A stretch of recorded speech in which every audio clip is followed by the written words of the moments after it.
Randy in New York. How you doing? You're on the show with me only for a moment, but Scott will be right back. Thanks for taking my call. Certainly. How can I help? What I wanted to talk about, and this actually is something that's been happening to you, is kind of your fault, Matt, sort of. That's fine. There's a lot of things that are my fault. No, so I'm an atheist for a long time. We're about the same age. I may be a little older than you, but I became an atheist very young, and so my process might have been of converting had been a little different than yours, and everyone's individual conversion is different. But so when I tell people I'm an atheist and they say, how do you come to that? And I tell them my story. They kind of refer to you and maybe and other people on YouTube or other media about the concept of coming to of really trying to believe God, like when they have doubts and trying and really like pray, like asking God, please give me a sign, or and then kind of reaching the conclusion that that they're not convinced that there's a God. And so I came that pretty young and in a different way, almost by accident. I was raised Catholic, and it was like my family was very devout Catholic, not just cultural Catholic. Like we really like prayed before every meal and went to church every Sunday and every religious holiday. And so I was very devout when I was young, when I was like a teenager, 12, 13. And to the point that I didn't grow up in the United States. I grew up in Colombia, and that's a very Catholic, and still a very Catholic country. So it was like everyone around you was Catholic back then. And we had religious class. And I was like one of the students that would like defend the religious teacher when there was like a debate between students. And one day I had they were talking about something about the Sermon on the Mount, and the teacher was making this argument, and she was having an argument with another kid. I was about 13, and then I started like defending the teacher's position. No, this is right, and I don't remember the exact point, but it was about something of the Sermon on the Mount.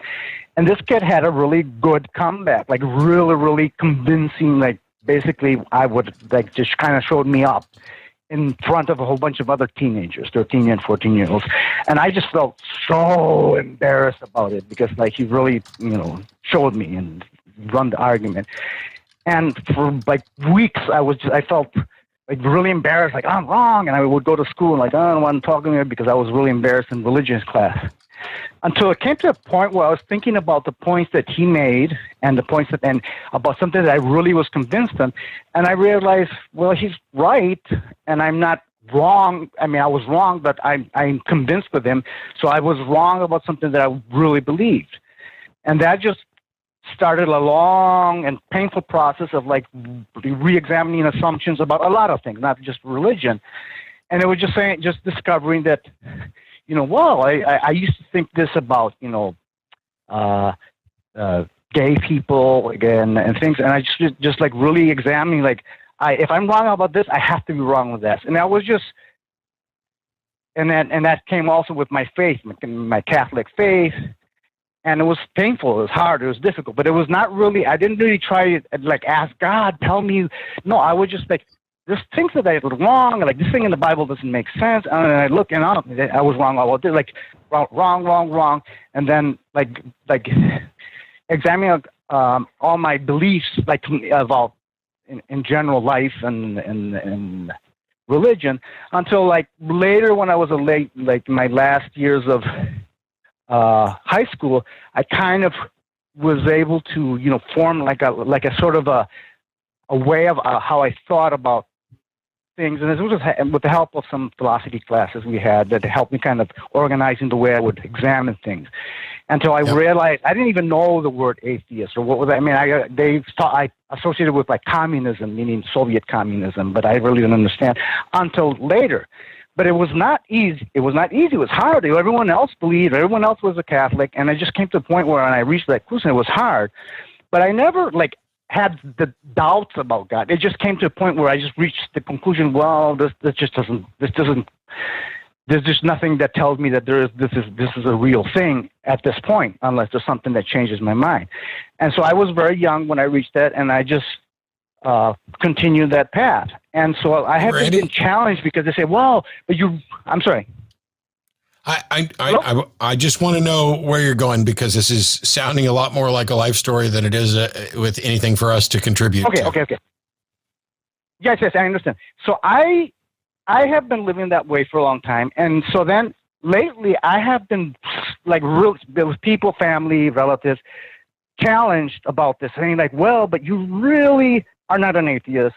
Because you didn't, and they actually watch your channels and because look at Matt. He wanted to be a preacher. He tried, but you really didn't try. You just kind of like fell into it.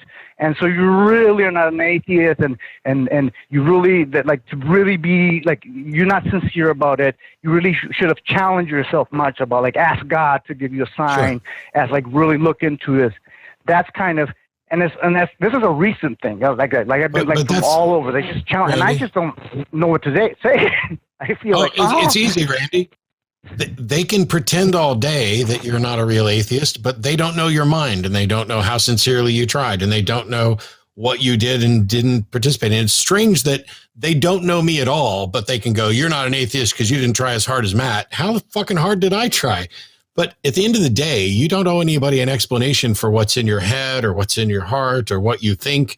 And if somebody tries to tell you that you're not, this is basically a no true Scotsman fallacy for atheists. You're not a real atheist because you didn't try this, which I appreciate that you included in the call screener notes.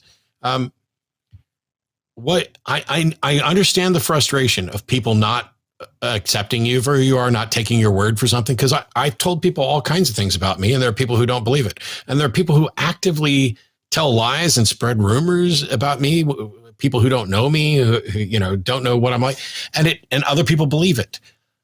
You just gotta, unfortunately, Randy, get comfortable with the fact that not everybody is going to be willing to engage honestly. They're not going to evaluate you honestly, and so all you can do is say, I'm genuinely not convinced there's a God. If you want to think that I didn't try very hard, okay, fine. But at the end of the day, either a God exists or it doesn't. Those are the only possibilities. And if a God exists, either that God wants me to know he exists or he does not want me to know he exists. If God doesn't want me to know he exists, there's nothing I can do. I can't find a God that's hiding.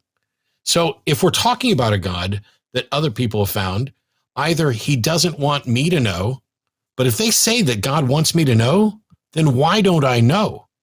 If there's a God who wants me to know that he exists, what could I ever do? How could I ever be lazy enough to avoid the inevitable truth that there's a God? And this is why, like Dr. Egnor, who I debated a week or so ago, he doesn't think we're atheists.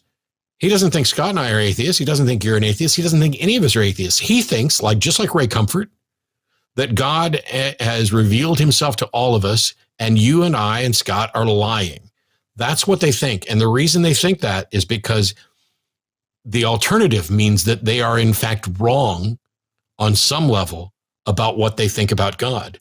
And that's a terrifying prospect, to wake up and say, have to admit, I might be wrong about whether or not God wants you to know him. Yeah.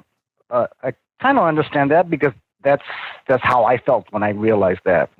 And it was hard. So I understand. I think Scott's frozen again.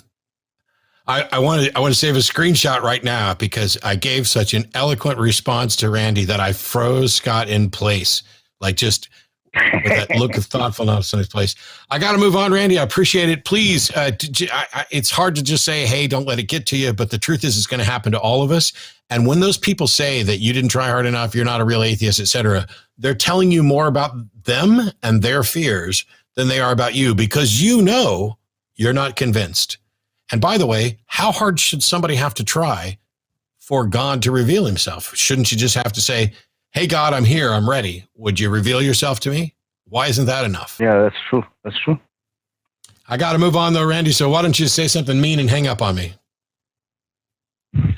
Oh, Matt, you're full of shit. I don't believe a word you say. You're done. Thank you. I'm greatly appreciative of that.